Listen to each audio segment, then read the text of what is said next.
Hello, beautiful people. Today we are doing yet another book video because we love books on this channel. In my previous book videos, I've been pretty lenient on how I judge. I pretty much just say every book is like okay or pretty good because I don't feel like I have any room to judge a book because I've only been reading since August. But since then I've read like 40 books, so I have read a little bit, but you know what I'm saying. But today we're not gonna play safe anymore. We're gonna judge hardcore. I read 5 books over the last 2.5 weeks, I want to say, and they're all different kinds. We have a mystery, we have a self-help book, we have romance, we got everything. So we're just gonna get into this. Fly me to the moon and let me play among the stars. Okay, the first book I read this month was All Your Perfects. This cover of this is kind of intense. Basically, it starts off with 2 people who get cheated on each other, which I don't know if that made sense. With 2 people who each got cheated on. There we go. They find this out and they realize they themselves have a kind of connection. I'm not spoiling it because this all happens within the first chapter. They have this connection, they start this relationship, and then it kind of bounces to the future and you see what happens to them, and it talks a lot about being unable to have kids. And it's interesting because even though I personally don't have this issue in my own life, this was so good at making you really feel what the character is going through. It was insane. I loved it so much. I felt like it really got you to like understand the pain, the grief, everything that goes along with having fertility problems. And it was beautiful. Obviously, like there were some parts in it that I thought were not as interesting as others, but it was like a really beautiful story, and I just felt like a lot of stories are about first love, like that whole thing, and this was really like a redemption kind of story, like about struggling a lot and finding that person still. And I just thought it was beautiful. I thought it was beautiful. 4 out of 5 stars. Good book. The next book I read was actually an ebook, which I'm not a big fan of like online reading. I really like physical books, but this one was, again, super good. Another Colleen Hoover book, All Your Perfects, was also Miss Hoover, but this was Ugly Love, which is like one of her most famous books, and it is really like an ugly love type of story. It's about this girl meets a guy and she's kind of ready to put her all into the relationship, and he's really guarded off, and so you're kind of trying to figure out why he's like that. And every couple of chapters, because this is all from her perspective, it switches back to his perspective 6 years ago, and the way that he writes the chapters is insane. It's so good. I love it. He writes kind of like in a poem format, so it's just super like intense, dramatic, and that was like my favorite part of the book was whenever it was his chapters. I loved that. Basically, it's about him trying to like have a relationship again after going through tragedy.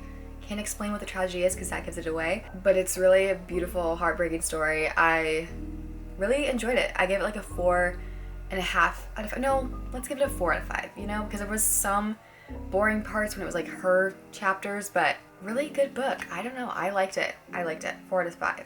And I think I give this like 3.7. I'm going to change it. The next book I read was a little self-help book, which I've never read a self-help book or like a spiritual type of book, but I was like, you know what, I'm gonna do it because this one was so recommended. This is A Return to Love, and this was something else. So it started off really strong, like really strong. I'll give it that. There was tons of points that I was like, I need to like remember this, like so good.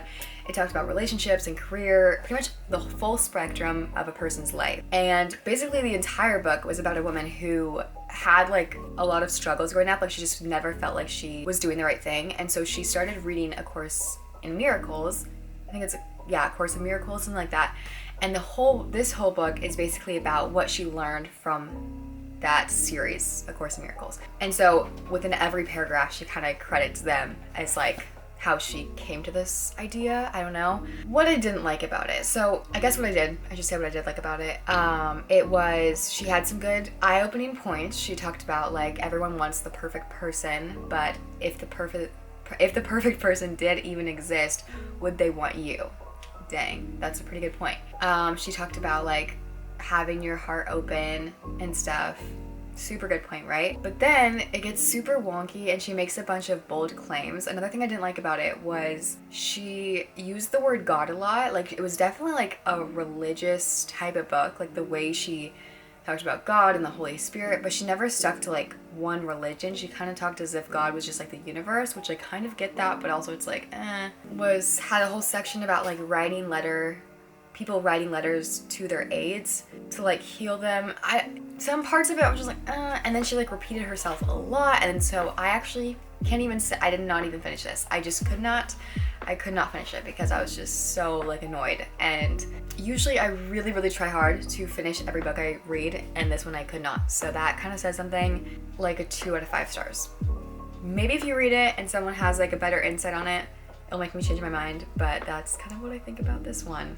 Next we have This Summer I Turned Pretty. I read this specifically because they're coming out with a movie, and I wanted to read it before I watch the movie just so I feel like you enjoy a movie so much more if you have read about it. I don't know. They're also making a movie too, Where the Crawdads Sing. I loved that book, and like seeing it in a trailer format after like imagining it in your head, like it's so weird. That's the first time I've ever read a book and then seen the movie. Usually like I watch a movie and then read the book, but I'm excited. That's why I wanted to do it for this book. Anyway, I normally don't read lighthearted books. The books I read are usually really intense. That's like interesting, but this was just such like a nice story. It's about a group of friends and their parents are best friends. So every summer both the two families meet at a beach house, and they don't really see each other the rest of the year. And so it kind of focuses on the one summer on this one girl who, it's like the summer she turned pretty, the summer everything changed for her. But it also talks about her relationship with like her mom, her dad, the mom of these friends that she's with. It's a really just like a beautiful story about all different types of relationships, and it kind of throws back to other summers she had at the beach house. I just thought it was a really beautiful story. I would definitely, this is a series, so they have 2 more books, I believe. I'm definitely gonna read the second one. I give this like a 4.2 out of 5. And the last book is, I never rate books 5 stars. Like I think I only have right now 2 other books that I've rated 5 stars, but this is on my new 5-star list. This is A Good Girl's Guide to Murder. From the title, I always thought it would be about the girl herself committing murder, but she's actually like trying to figure out how a murder was committed. If that makes sense. For this girl's senior project, she is trying to uncover this 5-year-old murder that happened in her town. This girl in high school got murdered, reportedly, by her boyfriend at the time actually. But now they're both gone or dead, and so there's no way for him to really prove his innocence. But this girl, the senior girl that's doing this report, is convinced that the boyfriend is innocent. So for her project, she goes on all these different chases and like hunts to find the true killer of Andy Bell. That's the name of the girl that got murdered 5 years ago. And so she interviews her sister, she interviews her friends, because this girl also lived in the town that Andy lived in, so she has all these relationships to these people. And she makes like a board, like she knows someone did it other than the boyfriend, and her job was just to figure out who. And I loved it so much because a lot of it was like super risky, but not so risky that like you wouldn't do it for like someone you loved. Like none of it was like that far-fetched. It was so good. Like at the end, like the last chapter and stuff, my mouth was just open. I had to like close the book and like take a breather because I was like, this is so intense. And this also, the series has 2 more books. I'm definitely reading them. I'm so excited. This is like the only book that's like truly, truly kept me on the edge of my seat. So interesting. I think like any age would like it. Out of all my book videos, if I've ever had to like recommend you to read any book, read this one. It's just such a great mystery. I loved it. And like the funnest thing too is like, since it's a mystery, and like the worst thing a book can do is make something too obvious before they want it to be obvious, you know? And this book, you really have no idea who did it and like the different twists and turns it takes.